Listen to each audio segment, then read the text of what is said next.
নমস্কাৰ, মোৰ নাম শ্ৰী দেৱাংশী দাস। মই অসম জাতীয় বিদ্যালয়ৰ ছাত্ৰী। আজি হৈছে 20 জুন, অৰ্থাৎ আজি হৈছে বিষ্ণুৰাভা দিৱস। আজিৰ দিনটোতে কলাগুৰু বিষ্ণুপ্ৰসাদ ৰাভাদেৱে আমাক বিদায় দিছিল, আমাৰ মাজৰ পৰা হেৰুৱাই গৈছিল তেওঁ। আজি বিষ্ণুৰাভা দিৱস উপলক্ষে অৰ্থাৎ তেওঁৰ স্মৃতিত মই আপোনালোকৰ মাজলৈ এটি কবিতা আবৃত্তি কৰিবলৈ বিচাৰিছোঁ। কবিতাটি আবৃত্তি কৰোঁতে যদি মোৰ কিবা ভুল ভ্ৰান্তি হয় মোক ক্ষমা কৰি দিয়ে যেন। কবিতাৰ শিৰোনাম অঘৰীৰ ঘৰ, কবি কলাগুৰু বিষ্ণুপ্ৰসাদ ৰাভা।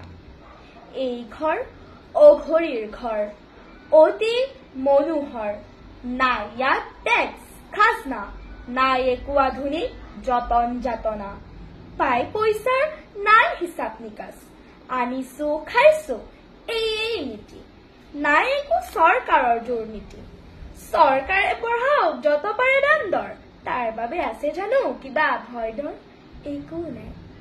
আমি যে অঘৰী, ঘূৰি ফুৰে উঘা চেৰেকীৰ দৰে জীৱন চকৰি, উষাৰ হেঙুলি বেলি আমাৰ জীৱন কৰে ৰঙীন ৰাঙলী। ধন্যবাদ।